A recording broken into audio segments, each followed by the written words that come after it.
Jangan takut dibenci dan bersikaplah bodoh amat. Terkadang dalam hidup ini ada orang yang suka komentarin diri kita, yang tidak suka dengan kita, dan mungkin nyinyirin kita, ngegosipin kita. Sehingga ada yang merasa terganggu bahkan berhenti dalam berbuat kebaikan. Kali ini kita akan bahas tentang bagaimana harus bersikap bodoh amat. Bahkan para ulama ketika ketemu dengan orang yang bodoh, orang yang memberikan kejelekan kepadanya, malah ada yang ulama itu menyebutkan qalu salama, itu dia tetap mengucapkan salam, tetap berbuat baik.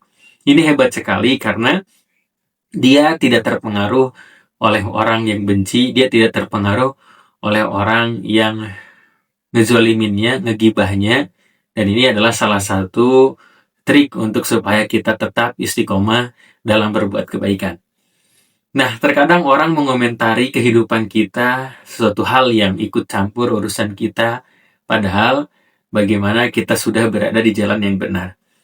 Maka inilah pentingnya bagaimana tentang mindset kita. Bahkan kita mungkin yang semakin bijak karena barangkali kita juga ada kesalahan apa yang kita lakukan. Nah, ketika kita memiliki mindset benar salah, mindset hitam putih, mindset miskin kaya, mindset sukses tidak, maka orang itu selalu bagaimana menghakimi dengan mindset tadi. Menghakimi dengan mindset benar salah, menghakimi dengan mindset sukses tidak, menghakimi dengan mindset kaya atau miskin. Nah, sehingga diukurnya dari hal tersebut. Nah, sebenarnya kita terjebak dari bagaimana sebuah pandangan yang luas.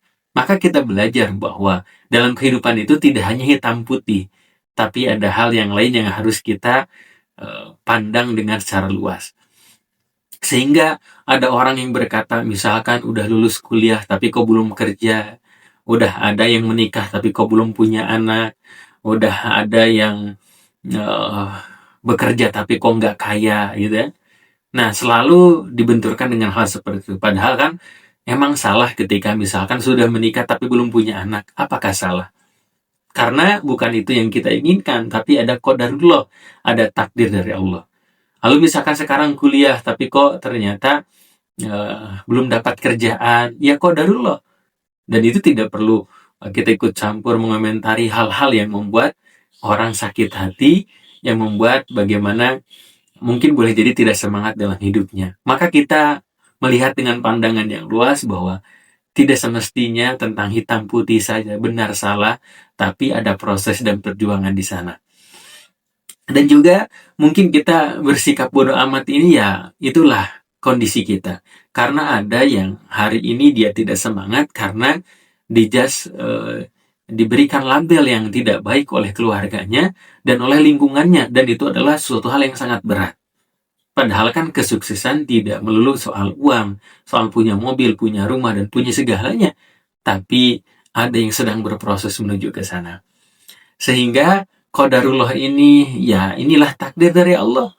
Nah, sehingga bagaimana ketika itu mungkin boleh jadi ada yang berani dibenci, ada yang berani tidak disukai, karena barangkali hari ini kita belum bisa sukses seperti apa yang seharusnya diimpikan oleh keluarga, oleh orang lain.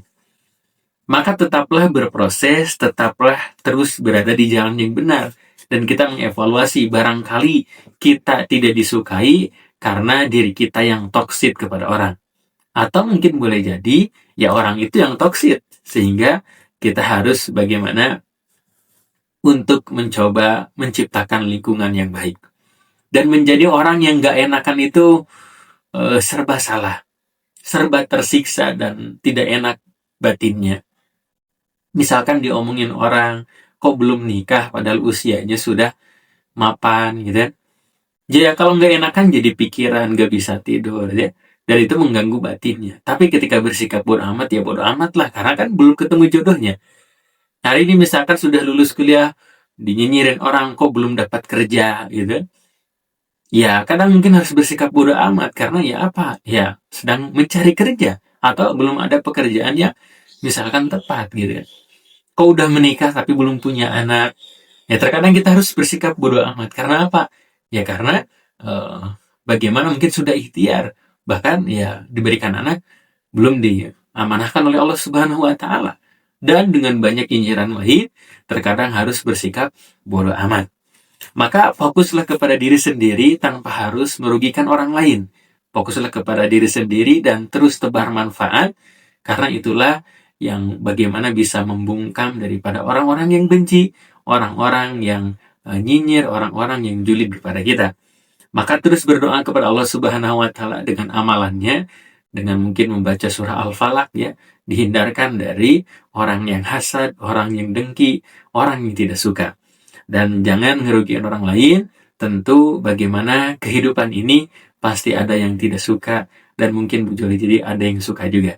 Maka untuk itu, bagaimanapun kita sudah benar, pasti ada mungkin yang tidak suka, dan terlebih lagi kalau kita salah, pasti lebih banyak mungkin yang menghujatnya, yang mungkin boleh jadi tidak suka kepada kita. Namun kita berharap kepada Allah, kita menjadi pribadi yang disukai, pribadi yang dicintai, pribadi yang menebar manfaat, dan konsisten dalam kebaikan, sehingga meraih kebahagiaan nanti dunia bahagia, dan akhirat surga. Amin ya Allah ya Rabbal Alamin. Maka silahkan boleh tulis di kolom komentar gimana pengalamannya, rasanya ketika bagaimana banyak dikomentari, banyak dibanding-bandingkan, bahkan itu adalah dari lingkungan terdekat kita. Boleh ditulis di kolom komentar, dan jangan lupa di like, share, dan subscribe untuk bantu konten-konten berikutnya. Oh iya, kami punya program Safari Dakwah bagi Anda yang memiliki masjid, majlis taklim, sekolah, dan lain sebagainya, berkesempatan untuk mengadakan kegiatan parenting, kajian Islam, seminar, dan lain sebagainya. Dan juga kami memiliki produk buku-buku terbaik seputar parenting Islami, dan juga kelas online tiap bulannya. Ayo Bunda segera dapatkan, hubungi admin.